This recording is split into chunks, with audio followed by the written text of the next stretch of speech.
Olá pessoal, vamos começar aí a correção da atividade 1 referente à temperatura, calor, propagação e escalas termométricas. Então vamos lá. Numa das regiões mais frias do mundo, o termômetro indica menos 76 Fahrenheit.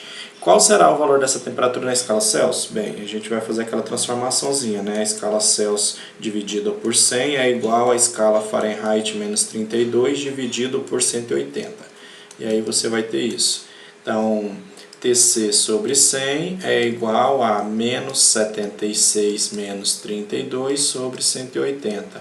Isso implica que TC sobre 100 é igual a menos 108 sobre 180. Multiplicando isso cruzado, a gente vai ter TC igual a menos 10.800 dividido por 180. E aí você vai ter isso aqui, ó. TC igual a menos 60 graus, beleza? Então, letra A, menos 60 graus. Vamos para a próxima. A expressão que relaciona a temperatura de um corpo nas escalas Kelvin e Celsius é aproximadamente igual a... Lembra que para relacionar a temperatura Celsius em temperatura Kelvin, basta usar essa relaçãozinha, tá? As duas escalas têm 100 graduações, as graduações são do mesmo tamanho, a diferença é os pontos de fusão do gelo. Enquanto aqui a água vira gelo a 0 graus, aqui vira em 273. Então, simplificando esse 100, a gente tem isso aqui. TC é igual a TK menos 273. Ou, se preferir, né, TC mais 273 é igual a TK. Então, TK é igual a TC mais 253. Então, aqui TK é igual a TC mais 273. Prontinho. Na tabela a seguir tem a temperatura medida em graus Celsius. E aí ele quer saber essa temperatura de fusão e de ebulição do naftaleno em Fahrenheit. É isso que ele quer saber, tá? A fusão e ebulição do naftaleno em Fahrenheit. Então, vamos usar aquela tabelinha, aquela formulazinha para transformar a temperatura Celsius em temperatura Fahrenheit, que é essa formulazinha aqui. E aí é só substituir. Então, 80,5, que é a fusão do naftaleno, sobre 100 é igual TF menos 32 sobre 180. E aí, multiplicando cruzado aí, você vai ter 100 TF menos 3.200, que é igual, multiplica cruzado ali, e aí você vai ter 180 vezes 80,5.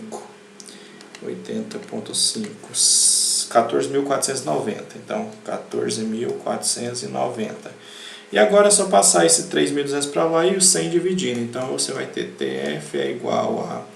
Aí você passa somando o 3.200, que vai dar 117.690, dividido pelo 100, que estava multiplicando o TF. Então, você tem TF igual a 176,9. 176,9 é aproximadamente 180. Tá vendo que não tem nenhum outro 180? Então a resposta já é essa, com certeza, tá? Mas ele precisa transformar essa segunda unidade aqui também, ó. Faz o mesmo processo, troca aqui ao invés de 80,5, coloca 218, tá? Faz a mesma fórmula, aí você vai encontrar TF igual a 224 alguma coisa, que é 424, que é aproximadamente 420, tá? Aproximadamente 420, tá?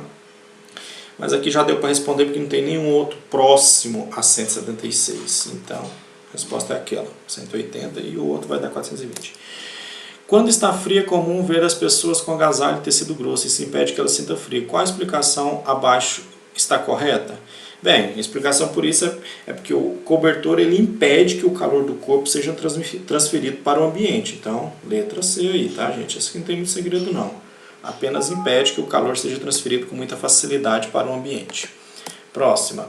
Num dia de verão, o estudante tirou da geladeira 2 cubos idênticos de gelo para fazer uma experiência sobre as possíveis maneiras de conservar.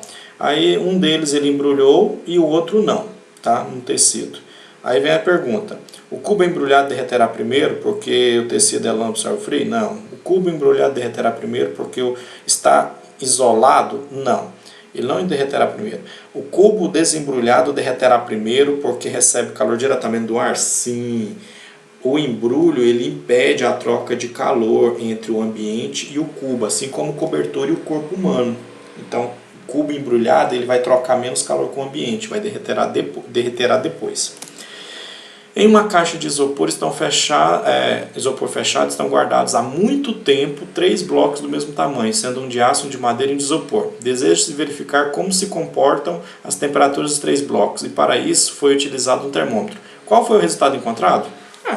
Depois de muito tempo, os 3 blocos vão estar com a mesma temperatura, porque eles já atingiram o equilíbrio térmico, tá? Se tiver passado muito tempo, eles entraram em equilíbrio térmico, beleza? No estudo de temperatura e calor, podemos afirmar que a medida de calor de um corpo é dada pela sua temperatura? Não. O diâmetro interno de uma arruela de metal diminui quando aquecido? Não. A energia que se transfere de um corpo mais frio para o mais quente é denominada calor? Não, não há transferência do mais frio para o mais quente, é do mais quente para o mais frio.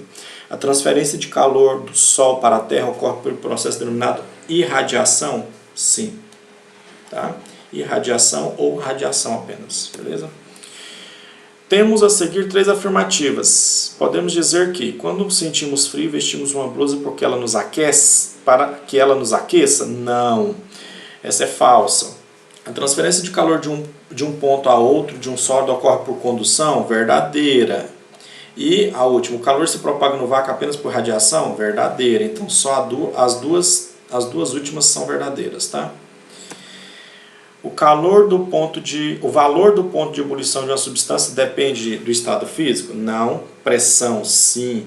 Por isso que os alimentos na panela de pressão elas cozinham mais rápido. Por quê? Porque ali dentro da panela de pressão, como a pressão é maior, há uma tendência do ponto de ebulição ser um pouco maior do que 100 graus. Por exemplo, o ponto de ebulição da água que está lá dentro da panela fervendo, cozinhando os alimentos, atinge temperaturas acima de 100 graus, porque o ponto de ebulição depende da pressão atmosférica. Tá?